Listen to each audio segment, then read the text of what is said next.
इसी को लेकर क्या चर्चा करेंगे। हमारे साथ खास मेहमान जुड़े हुए हैं। सबसे पहले मैं आपका परिचय मेहमानों के साथ कर रहा हूं। मुकेश पारीक हमारे साथ हैं, प्रवक्ता भारतीय जनता पार्टी के।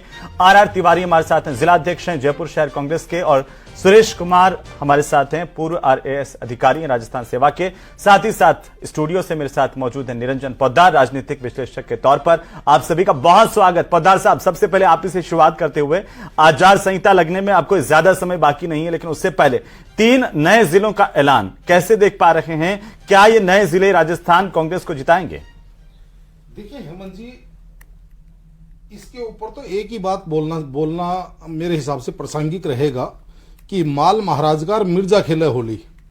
यानी कि सीधी सी बात है, आज कोई भी डिमांड लेकर के जाते हैं, उसकी घोषणा तो निश्चित रूप से हो रही है, लेकिन वो धरातल पे आएंगे, कब आएंगे कि नहीं आएंगे। नई सरकार, अब अशोक गहलोत जी की जो राजनीति है पिछले 6, 7, 8 महीनों से, जिस तरीके से उन्होंने ये मान के चलिए एक तरह का खजाना खोल रखा है या एक घोषणाओं के पिटारा उन्होंने खोल रखा है, जिस तरीके से सुप्रीम कोर्ट भी कहती है कि भाई चुनावों को प्रभावित करने के लिए आप जो है रेवड़ी संस्कृति से बचिए या जनता को ललचाने और भरमाने से बचिए। लेकिन यहां पे हो यही रहा है कि वास्तव में अभी जो जिलों की घोषणा की थी लगभग 7 महीने पहले, उनका अभी धरातल के ऊपर कोई अस्तित्व नहीं है। लेकिन अभी 3 जिले घोषित और हो गए हैं। हो सकता है आचार संहिता लागू होने से पहले अभी 2-4 दिन का समय है, तो हो सकता है उससे पहले और भी कोई आसमान से तारे तोड़ के लाने की कोई घोषणा हो जाए। तो देखिए अभी ये चीजें तो प्रासंगिक कितनी है, ये तो अब आने वाली सरकार अगर अशोक गहलोत जी की होगी तो उनके लिए मेरे हिसाब से बड़ा सिरदर्द होगा।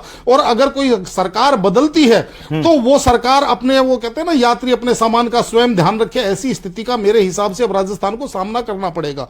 क्योंकि जिले घोषित करना हेमंत जी एक बात है, और जिले संचालित करना मेरे हिसाब से इतनी बड़ी बात है कि उसके लिए आपको उसी हिसाब से ब्यूरोक्रेसी चाहिए, उसी हिसाब से आपको संसाधन चाहिए, उसी हिसाब से आपको बजट चाहिए, उसी हिसाब से आपको सीमांकन चाहिए। ये सारी की सारी चीजें इतनी आसान नहीं है जितनी आसानी से घोषणा हो जा रही है। बहुत जटिलता होती है इन चीजों के अंदर। और मेरा यह मानना है कि भाई चुनाव से ऐन पहले जो घोषणाएं होती हैं, इनकी ज्यादा मैं आज तक मैंने प्रासंगिकता देखी नहीं है हेमंत जी। चलिए निरंजन जी, मैं वापस आता हूं, लेकिन आपने जरूर जिक्र किया कि घोषणा करना अलग बात है, धरातल पर उन्हें उतारना, क्रियान्वित करना अलग बात है। पोद्दार साहब, देखिए हेमंत जी, निश्चित रूप से सरकारें जो है चुनावी वर्ष के अंदर बहुत सारी घोषणाएं करती हैं और नियत पर सवाल उठा रही है बीजेपी। नहीं, निश्चित रूप से मैं बता रहा हूं ना, जो चीजें चुनावी वर्ष के अंदर जिन चीजों की घोषणा होती है उनके अंदर निश्चित रूप से देखिए लोगों को संदेह जरूर रहता है। क्योंकि जिस तरीके से 2018 के अंदर सरकार बनी, अगर यह प्रक्रिया सतत रहती, 2018 से लेकर के 2023 तक अगर ये सतत प्रक्रिया चलती रहती,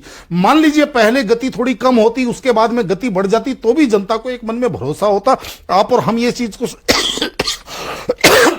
जी समझ पाते। लेकिन वास्तविकता ये है हेमंत जी, आज जिस तरीके से सरकार घोषणाएं कर रही है, जनता भी इस चीज को समझ रही है। क्योंकि राजस्थान की जनता ऐसा नहीं है कि राजस्थान की जनता बहुत विद्वान जनता है और बहुत संवेदनशील जनता है। रही बात जो बांटने की है, तो देखिए हेमंत जी, आज ये चाहे कुछ भी कहें तिवारी जी, लेकिन जो खड़गे जी के पुत्र हैं विधायक जी, उन्होंने भी जो आपके सामने जो बयान दिया, मतलब कांग्रेस के साथ आज राजस्थान प्रदेश के अंदर तो ये इन्होंने बहुत अच्छा, समझ लीजिए, इन्होंने एक समीकरण साध करके। आखिरी कमेंट चाहता हूं पोद्दार साहब, क्या वाकई वोट बैंक पर प्रभाव डालेगा ये बड़ा फैसला? मास्टर स्ट्रोक की तरह देख सकते हैं हम इसे?